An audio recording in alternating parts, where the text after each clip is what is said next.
meet you.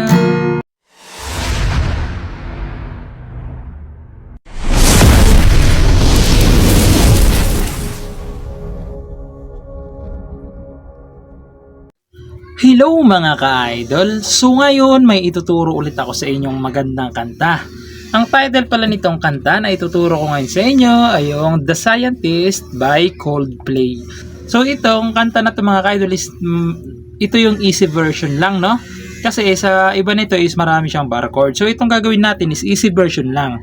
Ang kailangan nyo lang is kapo sa 3rd fret. Ayan, 1, 2, 3. Okay? Tapos ito na yung 1st fret, 2nd, 3rd, 4th. Okay? Pataas na. Okay? So dito muna tayo sa strumming pattern. Okay? So yung strumming pattern natin is ganito lang. Down, down, up, up, down, down. Okay? So palitan nyo na lang yan kung sakaling gusto nyong palitan, no? So proceed na tayo dito sa kanyang whole verse. So yung whole verse niya rito is B minor 7.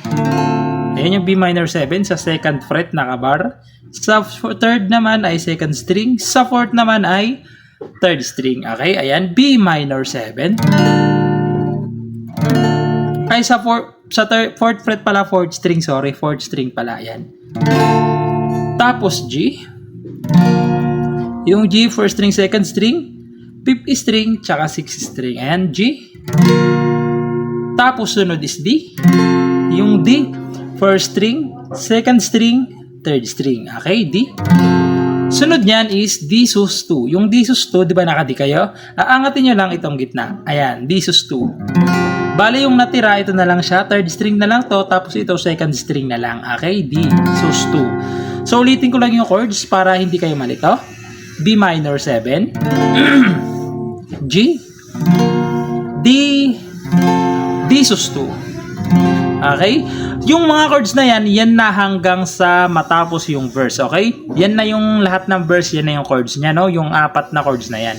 So sasampulan ko ng unang linya lang, okay? Hindi ko na siya abutin hanggang sa chorus, baka ma-copyright pa tayo, no? So sa maiksi lang. So ganito lang siya kasi same lang naman lahat ng verse. So ganito lang siya kapag kinantahan. Come up to meet you. Tell you I'm sorry. You don't know how lovely you are. Yung ganun lang siya. Tapos babalik na lang ulit kayo. Babalik lang ulit kayo dun sa ulit-ulitin nyo lang pala yung chords na yan, no? So hindi ko lang habaan kasi baka ma-copyright tayo, no? So proceed na lang kaagad tayo doon sa kanyang chorus. So yung chorus niya naman dito mga ka-idol is G. Ayan, hindi ko na iisa-isa yung string, no? Kasi naturo ko naman na G. Isa pang G. Tapos D. Tapos D sus 2. Okay? Yung 4 rin na chords na yan is 2 times nyo gagawin. Okay? Pag nagawa nyo ng 2 times, pupunta kayo ng isang A. A. Nawala ako doon. Ayan, A. So yung A, 2nd, 3rd, 4th string. Okay? Ayan, A. So kakantahan ko kaagad yung pangalawang ulit na, yung may A na, okay? So halimbawa natapos ko na yung isang ulit, dito na ako sa pangalawang ulit para iwas talaga tayo sa violation, na. So ganito naman siya kapag kinantahan sa pangalawang ulit na. Nobody said it was easy. No one ever said it would be so hard.